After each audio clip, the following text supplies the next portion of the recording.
Hello and welcome to Love Anything Art.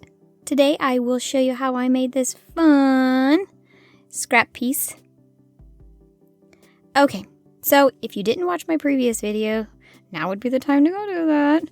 No, but I'll kind of show you what I made in my previous video, which is what I'm going to be using for this new video. So to get started, I'm going to make a rainbow Skinner blend. So basically you're going to want to make all the colors from the rainbow, which I looked up online, the order of the rainbow colors. So you're going to take two colors to make certain colors. So red and yellow will make the orange, so I can get rid of the orange and have that built into my Skinner blend. Next, you're going to use the yellow and the blue to make the green. So you can get rid of the green since that color will be produced by those two colors. And then lastly, the blue and the purple will make the indigo color that separates the blue from the purple. So I have all my colors laid out.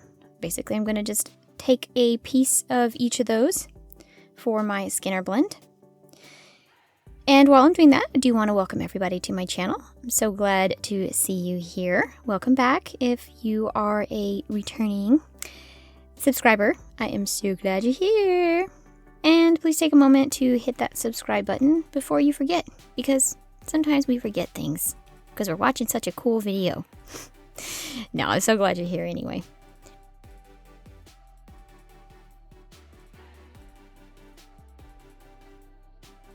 With each of those colors, you're going to roll it into a ball, and then you're going to roll one side out so that you can get your teardrop shapes. You'll do that with each of your colors. Then you're going to lay them out side by side and just give it a nice gentle flattening with your fingers first, and then follow that up with the roller just to get it flat enough to go through your pasta machine. You can also do this by hand if you would like. Make sure that your pasta machine is on the thickest setting, and then run it through there one time just to elongate it and get everything all nice and even. Basically, if you've made a Skinner blend before, or you've seen any of my recent videos, I've done quite a few Skinner blends. Just put it through there, going back and forth, folding it until you have a nice, beautiful transition from one color to the next.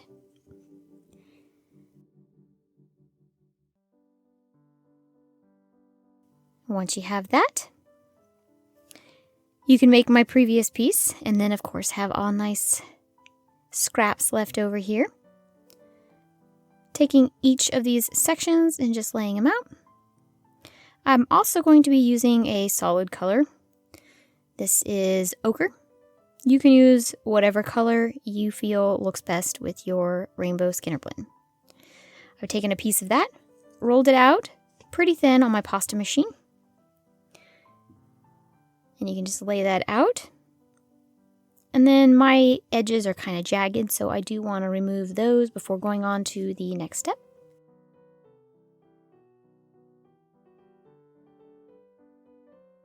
With each of the rainbow Skinner blend pieces, basically I'm going to roll up tiny little snake or worm shapes.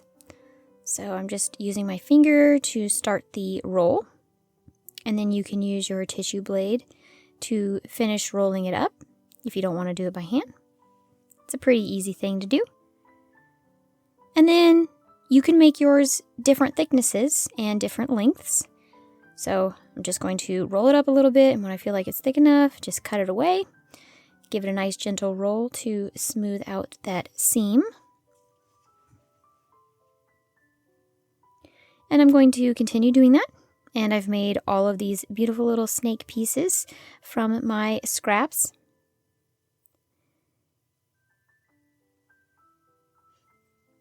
You'll want to take each of those and roll it up in your solid color that you've chosen. This is the one that I picked.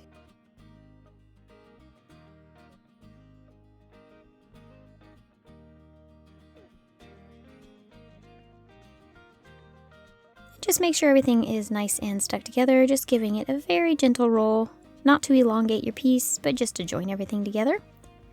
And you'll want to roll up one end I did find it easiest to make the end pretty thin before rolling it up. Basically, you'll make it into a snail shell, kind of a little design there, or pattern. I have some other scrap clay videos where I've done similar things.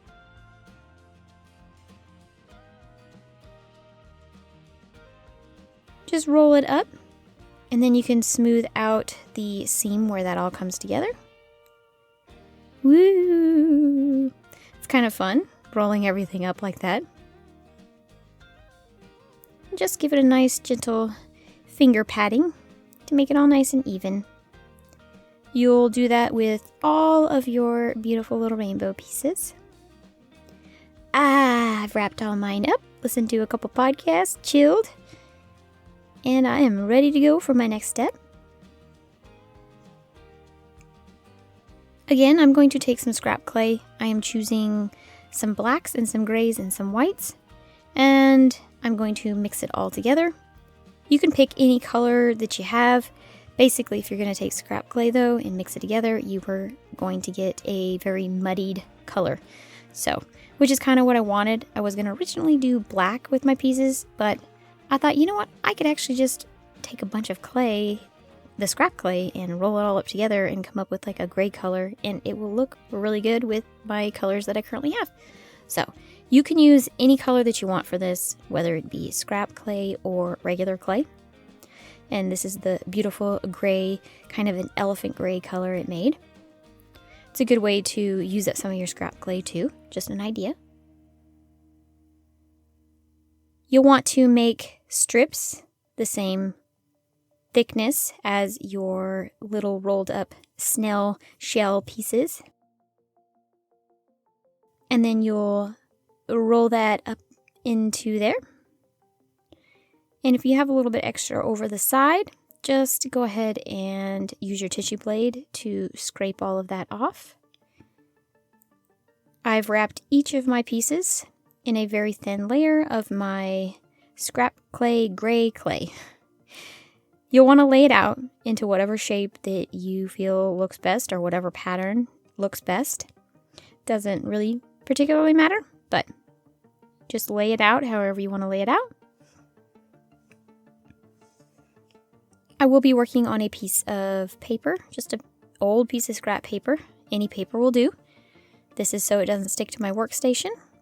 And I can do a light burnishing and rolling and get everything stuck and tucked together. And just take the process very slow, doing a little bit of rolling with your roller, using your fingers, and just giving it a nice burnish to get everything stuck together.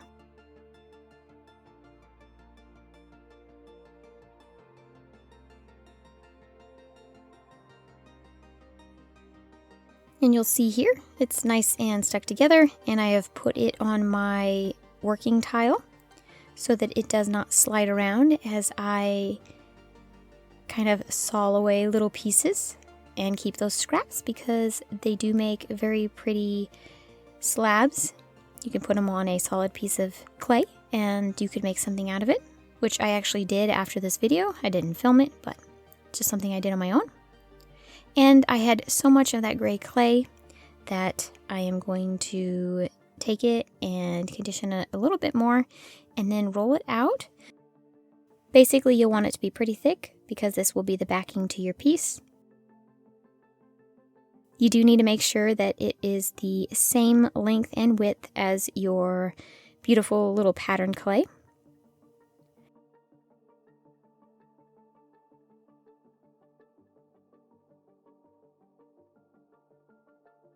And I did make templates. You can cut out whatever shapes you want. If you're wanting to make a necklace like this is just what I did. I just drew out basic shapes and then cut them out.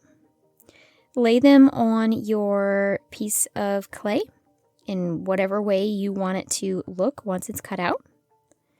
And then just use an X-Acto knife or the edge of your tissue blade or whatever you have and cut out your shape.